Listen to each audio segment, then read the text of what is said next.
build-up to Nigeria's 2027 general elections has once again raised concerns about premature campaigning and its impact on the electoral process. Despite clear provisions of the Electoral Act, Sections 94, subsection 1 of the Electoral Act, which permits campaigning to begin only 150 days before the elections, political parties, candidates often disregard these guidelines or rules, beginning campaign far earlier into the election years. INEC has repeatedly cautioned against these unlawful practices, warning that it derails and distracts from governance, fuels voter fatigue, and undermines electoral integrity. Yet, the Commission admits that it lacks direct enforcement power, and this remains a major loophole, leaving offenders, largely unpunished without consequences. Stakeholders argue that these unchecked violations not only weaken public trust in the system, but also escalates campaign costs. How can Nigeria close these gaps, strengthen its laws, and protect the credibility of its democratic process? I am Emelieze. Welcome to Electoral Reform Half Hour on NTA News 24 Abuja. This program is brought to you by the Peering Advocacy and Advancement Center in Africa, and it is supported by the MacArthur Foundation. Our guest tonight is Barrister Steve Emelieze. He's the current chairman of the Nigerian Bar Association, Abuja Branch, also known as Unity Bar. He's a legal practitioner specializing in litigation, arbitration, conciliation. He is an associate member of the Chartered Institute of Arbitrators, the United Kingdom, and practices various fields including debt recovery, mergers, acquisitions, and corporate secretarial duties. Steve Emelieze has also led several branch initiatives. Steve, it's my pleasure to have you. Welcome to the program. Thank you so much, my big brother Eze. Thank you for having me. So, how has it been with the MBA? Well, MBA is a huge project, and is our primary constituency as lawyers. There are very few people who do not want to participate in the MBA. It's our social club. It's our pet project. And all that we do is to ensure that we build it and make it enviable to those who do not want to belong to the MBA. The MBA is a whole lot. Yeah, because it's also important because you coming from, the very rich tradition of the student movement. So I'm not surprised that you eventually got into the politics of the bar. Yeah, thank you so much. So let's start with definitions. In practical terms, what exactly amounts as premature campaign in Nigeria? Okay, thank you so much. In practical terms, premature campaign can be described, not defined, can be described as when politicians or political aspirants go about soliciting, trying to influence, trying to announce the fact that they intend to run, convince people, put people in their heart long time before the period of campaign starts.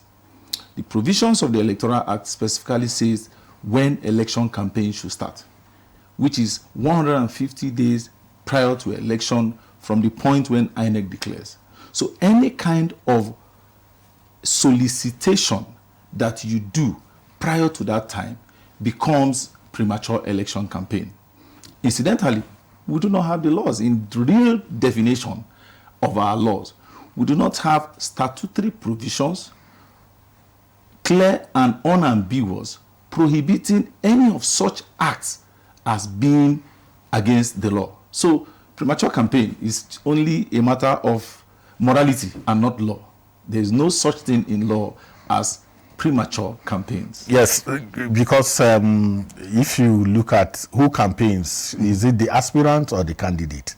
Because the confusion is, by law, it is like you said, the only people that can campaign is the candidate and his party. Now, if the party is not campaigning and there is no candidate yet, isn't this just a journey into nowhere? The thing is that, the Supreme Court has said that votes belong to the political party. But the political party does not hold the office. The individual hold the office.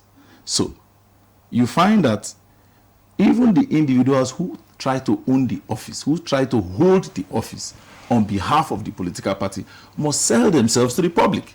Nobody votes for a party alone.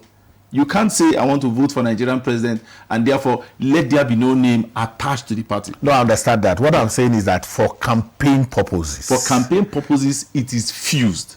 Because the political party comes to say, vote for APC, PDP, or ANPP, and my candidate is Steve Emelieze. There is no way the party will do their campaigns without bringing out the name of the candidate. But when? That is from the 150 days. So anything before the 150 days, since there is no candidate, yes, and it is not the party campaigning, yes, that brings us to third party engagements that we are seeing, yes, where third parties are erecting billboards, yes, even though those billboards have no party logos, yes, or they are very vague even in their messaging. Yes. Can we hold anybody culpable? We cannot hold anybody culpable, because even when political parties go ahead to hold rallies, their rallies are probably in the form of political office holders doing rallies to showcase constituency projects and all of that. They are not campaigning. You can't call that a campaign, because they are not vote soliciting, but they are putting their names and their political party in the mind of the people, showing what they are doing. Now, to the average Nigerian, it seems like they are already campaigning. That's where the terminology of premature campaign starts. But you can't hold them accountable under the law. So if we can't hold them under accountable, what does it say about our laws? Okay. About our electoral laws, for instance. What does that mean for us? For us as a nation. And first, before you even answer, is it a problem? Well, the answer is yes and no. It is a problem. It is also not a problem. It is a problem because if we must first and foremost decide that if we want to prohibit pre-election campaigns, then of course there must be clear and unambiguous statutory provision prohibiting pre-election campaigns. And those provisions must state in clear terms what constitutes pre-election campaigns. Now, it is a problem when you state it, because it has to go through the process of lawmaking, and the lawmakers must approve it. Now, that's where it's going to be a problem, because every lawmaker wants to showcase his constituency project. Every governor wants to, by proxy or directly, put billboards saying we are commissioning this project. And once you do that, it can be termed as premature electioneering campaign, except the law does not state it. So it's going to be a huge lot, because what is not specifically stated is not prohibited. Now, why is it not a problem? Why is it more of a problem? It's also more of a problem because for somebody who is not a political office holder, who wants to register his mind in the people, and he puts a billboard and say, Steve Emelieze is coming. Steve Emelieze, watch out. Or he goes to his locality and institutes a scholarship program, or goes to Renovate School, buy books. He's not a political office holder. He's not an aspirant yet. Until he declares that he's an aspirant, the law does not catch up with him. Now, if such a person is allowed to enjoy the leverage, then the incumbent public officer will be disadvantaged, because he's already there. And they know that he's there. So when he does it, it's an offense. Then when the one who is not yet in does it, it's not an offense. So the lawmakers, I don't know what they are going to do, whether they will allow it or not. Well, the House Committee Chairman on the Electoral Matters, Honorable Adebayo was at the INEC convening, and he threw that bomb that resonates with what you are talking about now, the man who represents Ibejuleki. And he said, when people are showcasing what they are doing, but let's look at third parties, third party, because most of the billboards, you can see all sorts of names under them. But in reality, like I said, they don't have party logos. They are just messages but we all do know that it is about campaign, it is about elections. It's about putting themselves in the mind of the people, whichever way, whether for somebody or for themselves. Is there no law? Is there no way apart from the Electoral Act? Because the Electoral Act is not just the only law. The Constitution is superior. Is there no law with which we can hold these people accountable?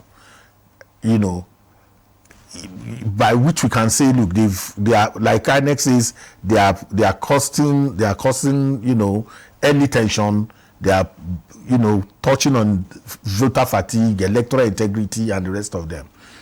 Must it only be on the Electoral Act? You see, my brother, the Constitution empowers INEC. The Constitution, first of all, is the ground norm. Then the Electoral Act, for the purposes of election, is the ground norm on everything bordering on elections. It is only when there's an inconsistency on any provision of the Electoral Act and that of the Constitution that the Constitution prevails. Now, INEC is also empowered to make guidelines for election proper.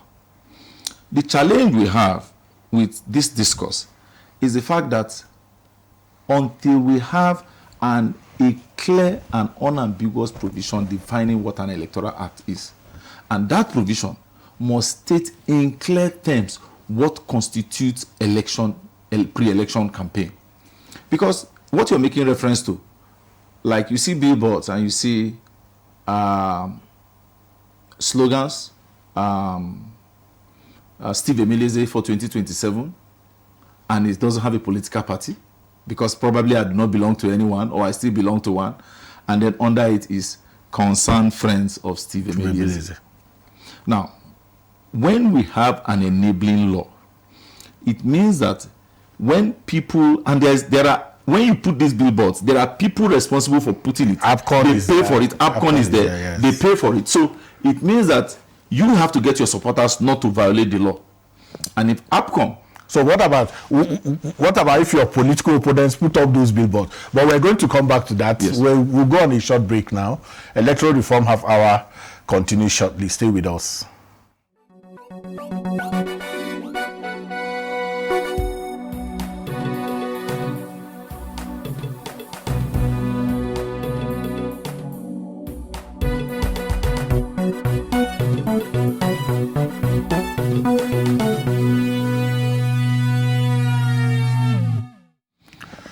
Glad to have you back. I'm still speaking with Steve Emelieze, Chairman, Nigerian Bar Association, Abuja Branch called the Unity Bar. I was saying that Nigeria being what it is, if I'm in the opposing party and Steve is running, I can get third parties to put a billboard in your name if I know that it will be criminalized and implicate you for it. That's where the statute comes in. You can't put a billboard without going through the due process of law. You must pay AMCON. There must be a name attached and a phone number. Somebody has to pay for it, either individually or a corporate organization. So if you say it's not my work. In places where people have names that don't belong to them, where they have numbers, telephone numbers that are not theirs, where people have multiple numbers and that are not even attached to their names. Well, I believe that once you have a statute prohibiting it, the statute will define it, how it comes about, and then if AMCOM allows a third party or an opposition with an attempt, because if we are in Nigeria, it must certainly happen. Yes. You find situations like that in order to get somebody disqualified, either because he's too popular or to have a smooth sail for the other candidate. Yes. That's where the provisions of the law comes in. Because AMCON must provide who paid for it. And again, we have the courts there. If he says he didn't pay for it, or the people who paid for it, AMCON cannot produce them, you can't blame it on the candidate or the aspirant. You cannot blame it on the aspirant.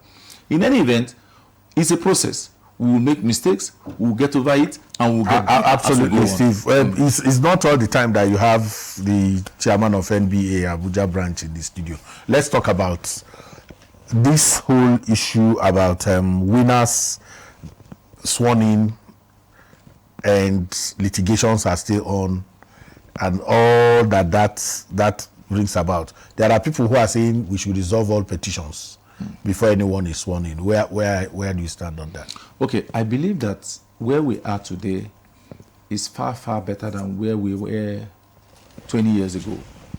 In the past, election petition, the National Assembly has done a great job, and it is work in progress. You recall, my brother, that in the past, a governor is sworn in 4 years, the matter is still going on. 3 years down the line, then the court declares that he lost. And he has to go through the process from the election tribunal to the Court of Appeal to the Supreme Court. Before he gets to the Supreme Court, the man has done 3 years, the tenure is over. Until one man, Peter Obi, I recall, now said, no, my tenure should begin to run from when I am sworn in. Because in the past, people come in and then they finish that tenure.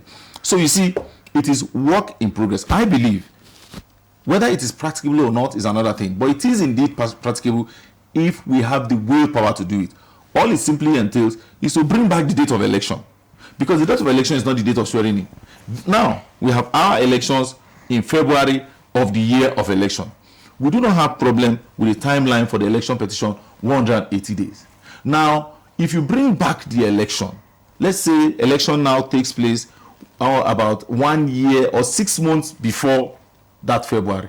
Of course, by the time you do 180 days, would have almost been there. Nobody will be sworn in. So all it takes is for the timetable to be rearranged and brought backwards to be able to accommodate it.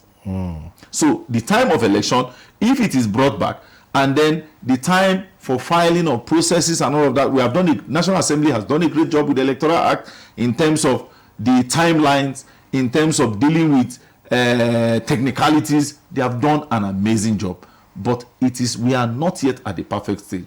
If INEC determines that they want election matters to be resolved before swearing in, which is in May, all it entails is to bring it back. Because between February when election holds, it's not INEC that determines that, it's the lawmakers. It's the Electoral Act. If the lawmakers say they...